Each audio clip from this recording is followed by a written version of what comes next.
मिताली अपने घर से दूर एक छोटे से शहर में नौकरी किया करती थी। एक रात मिताली ऑफिस से देर रात घर वापस आ रही थी।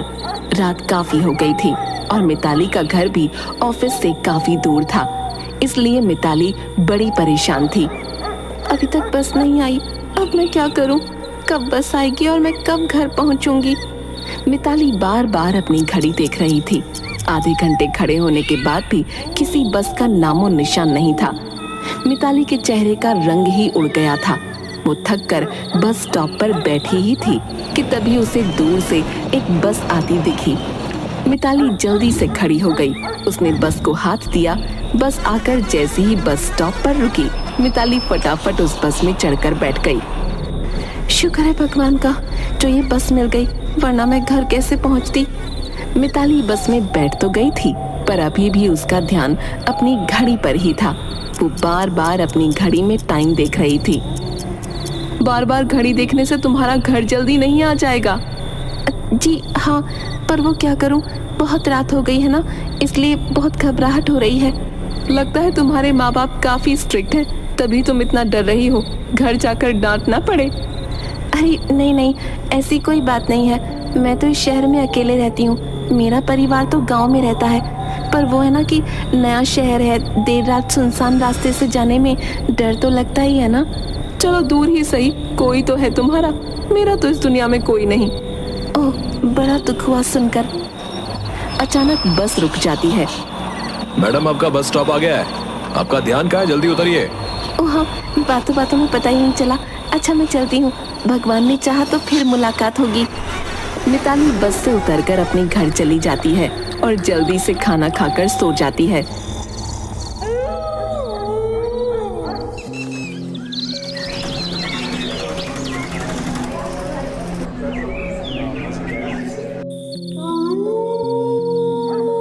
इत्तेफाक से अगले दिन भी ऑफिस से आते वक्त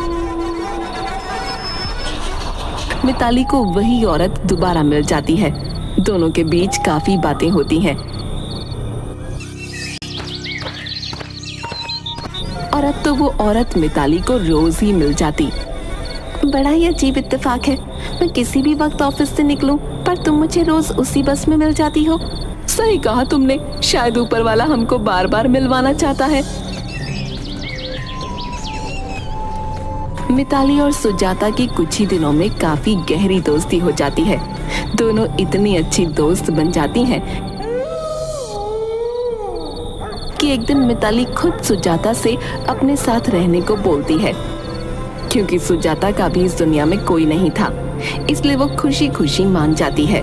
अब दोनों हंसी खुशी एक साथ रहने लगती हैं और दोनों को ही अब अकेलापन महसूस नहीं होता।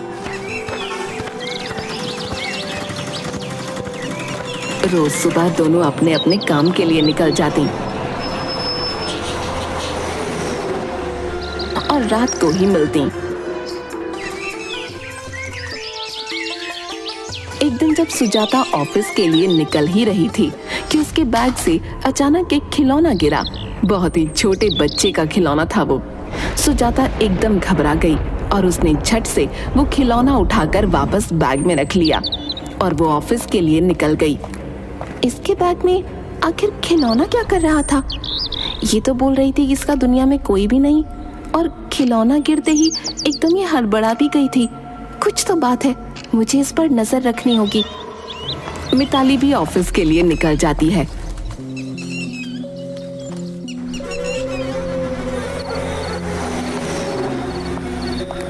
अब रात को जब वो घर आती है तो सोचती है कि सुजाता से उस खिलौने के बारे में पूछे, पर वो रुक जाती है। वो आधी रात को चुपके से सुजाता के कमरे में तलाशी लेने जाती है, पर वो जब देखती है कि कमरे में सुजाता ही नहीं है, अब मिताली के दिमाग में शक और ज्यादा बढ़ जाता है। आखिर ये चक्कर क्या है? बैग में खिलौना और अब आधी रात में गायब होना। ये आखिर इतनी रात को गई कहाँ है? इस पर मुझे अच्छे से नजर रखनी होगी।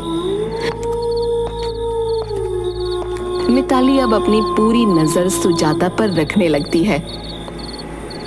सुजाता रोज आधी रात को चुपके से घर के बाहर जाती है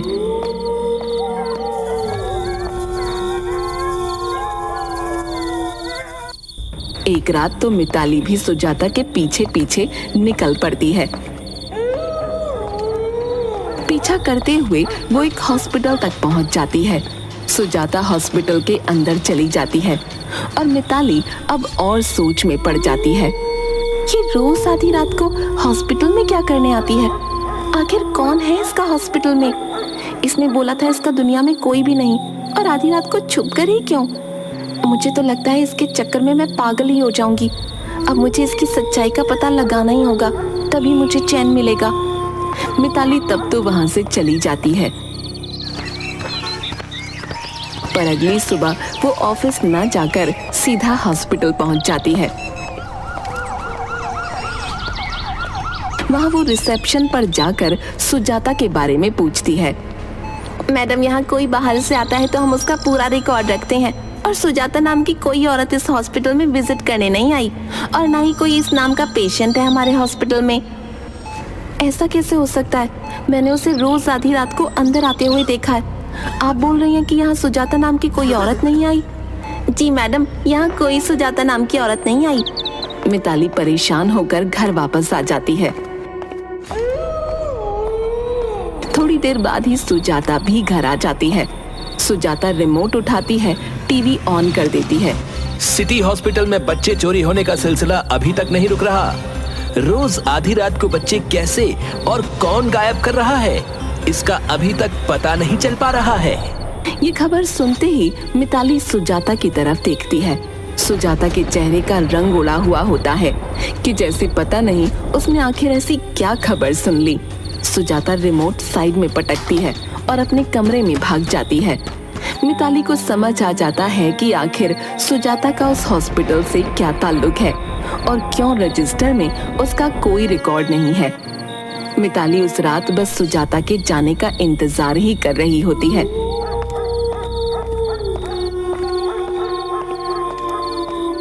पर इस बार वो उसका पीछा न करके उसका सारा सामान चेक करती है। उसके सारे बैग खाली कर देती है। मिताली जब बैग खाली कर रही होती है तो उसकी आंखें फटी की फटी रह जाती हैं। उस बैग से ढेर सारे छोटे छोटे कपड़े निकलते हैं। ये औरत पक्का कोई पागल है जो बच्चों को चुराती है और फिर उनके कपड़े संभाल कर रखती है। पर फिर ये उन बच्चों के साथ करती क्या है? मिताली वो सब कपड़े वापस बैग में भर ही रही होती है कि अचानक उसके हाथ में एक धागा फंस जाता है।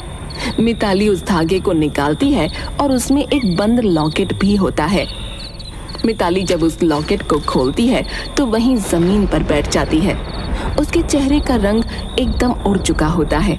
उस लॉकेट में फोटो होती है जिसमें सुजाता ने एक छोटे बच्चे को गोद में ले रखा होता है। मिताली उसी वक्त खड़ी होती है और फटाफट अपनी सहेली के घर जाती है। अरे मिताली, तू क्या हुआ? तू इतनी घबराई हुई क्यों है? सच सच बता, राहुल तेरा ही बच्चा है? ये तो क्या बकवास कर रही है मिताली? राहुल मेरा बेटा है। शीतल, मुझसे झूठ मत बोलना, मुझे सच सच बता दे, क्योंकि अब मैं सब जानती हूँ। क्या मतलब है तेरा? राहुल मेरा बच्चा है, सब जानते हैं। नहीं है ये तेरा बच्चा। संजी, झूठ बोला तूने सबसे।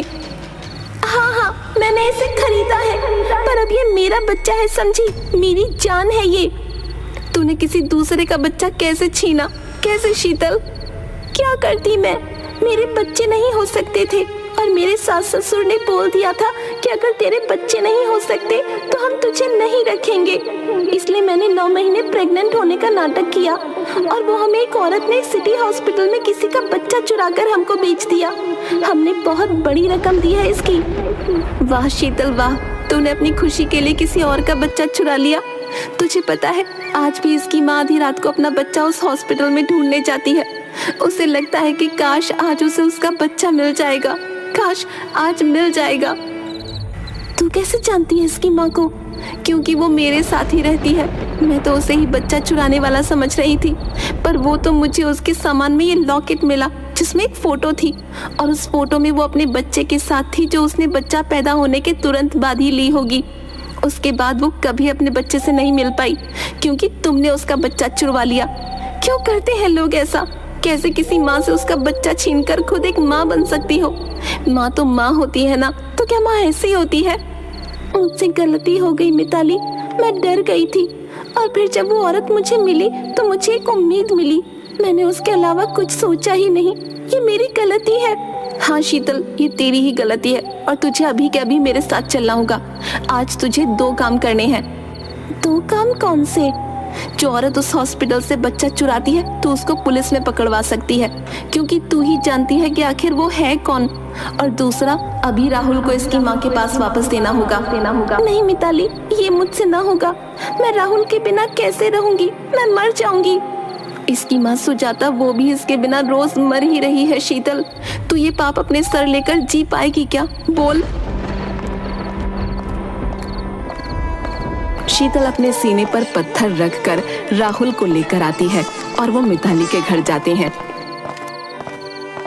मिताली दरवाजा खोलती है तो सामने सुजाता बैठी होती है। सुजाता, मैं तुमसे मिलवाने किसी को लेकर आई हूँ। क्या मिलना चाहोगी तुम मुझसे? मुझसे मिलवाने? पर किसे? मिताली लॉकेट खोलकर दिखाती है। इसे, तुम्हारे बच्चे को। मेरा बच्चा? मेरा बच्चा कहाँ है? मेरा बच्चा कब से ढूंढ रही हूँ मैं इसे, मिलता ही नहीं। जाने कहाँ खो गया है। बताओ ना, कहाँ है मेरा बच्चा? शीतल, ले आओ राहुल को। शीतल उसी बच्चे को गोद में लेकर सुजाता के सामने आती है। सुजाता अपने बच्चे को देख सुन्न रह जाती है। उसकी आंखों से आंसू रुकने का नाम ही नहीं ले रहे होते और उसके होठों पर एक अलग ही मुस्कुराहट होती है। मुझे माफ कर दो, मैंने हॉस्पिटल से तुम्हारा बच्चा चुराया था। मुझसे गलती हो गई। ये लो अपना बच्चा, अभी तुम्हारे पास ही रहेगा। काश तुम इसे पहले मेरे पास ले आई होती। काश मैं इसे गोद में ले पाती, इसे अपने साथ रख पाती। काश। ऐसा क्यों बोल रही हो? अभी भी तुम इसे अपने पास रख सकती हो। माँ। राहुल पहली बार अपने मुंह से माँ बोलता है और अपना हाथ सुजाता की तरफ बढ़ाता है, जैसे कि वो उसे पहचान गया हो। सुजाता की खुशी का कोई ठिकाना नहीं होता। वो अपने हाथों से अपने नन्हे से राहुल की उंगली छूती है और उसी वक्त वो धुआं बनकर आसमान में समा जाती है। सुजाता की धुएं से आती आवाज, मेरे बच्चे का ध्यान रखना, मेरी आत्मा को शायद अब शांति मिल जाएगी। सुजाता ने अपने बच्चे के गम में आत्महत्या कर ली होती है और वो बस एक आत्मा होती है जो अपने बच्चे के लिए भटक रही होती है और मिताली के जरिए भगवान सुजाता की मदद करते हैं।